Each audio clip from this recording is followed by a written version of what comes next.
Jajjabeessi tukkoo bishaan bu'a jalaa dheeree sararee. Gargalaana guddaa dhiteessis bishaanumaan aanaa jawroofiitti ilaallaan kan lamaan isaatti galuun lachanuu bineensuma. Alagaa maalamanuu diinoo silas diinumaan tarree baachisuu gatii dadhabbii isheetiin tokko mashee nyaachisuu yoo jarroo galuu diddeen dachee nuttoo balmitee biyyee mashee nyaachisu kaa biyyee mashee nyaachisu biyyee mashee nyaachisu.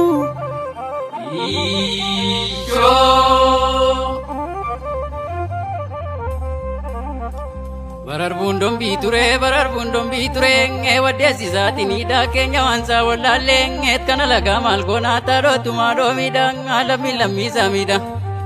Gaafa galaanni guutuu dhagaan jalaa warreebaan dhume qurxummii lagaa jira basaasaan tateen dhume sabni qulqulluun. Utuun si ta'ee kan tuudhugaa sabaa jallisee talagaattiin gurguruu lubbuu koo du'an oollee diina jalaan gurguruu takka sabaa nugguruu. Jajjabeessi tukkoo isaan duuba gala ilaa qeerroo Oromoo qabaneessi tukkoo bishaan bu'a jalaa dheeree sararee. Qabannaa eeboo toluumee goota durii gaaffaan diddaa roorroo mul'isuu teebbisa addunyaa beekan yoo lubbuun isaan jiraanne seenaa isaa biyya beekan gudartaa biyya barsu. Gudartaa biyya barsu tamboo koobuleen galaan biyya goota magarsuu jirtu nuun jedheen kormi hundeessaa boonsaa yoo lubbuun isaan jiraanne seenaan saayyuu nu boonsa kaa seenaan saayyuu nu boonsa.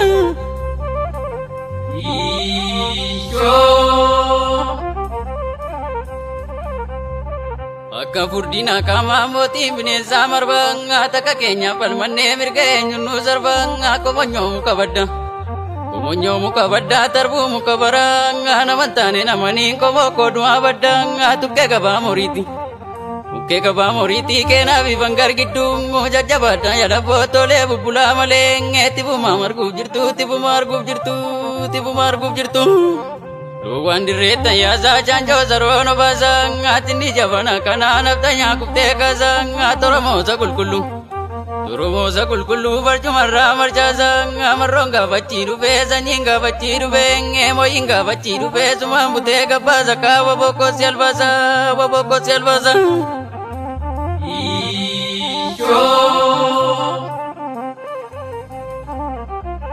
Eejifa waan isa dhaakkanumti gurmuun kaatu jiruma jiidhaa cabsee tokko maalumaa nyaatu warruma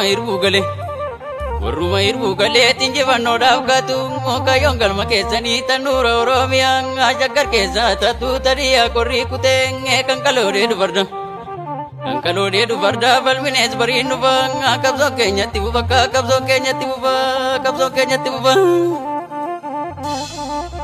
Jajjabeessi tukkoo isaan duuba gala ilaa Oromoo qabaneessi tukkoo bishaan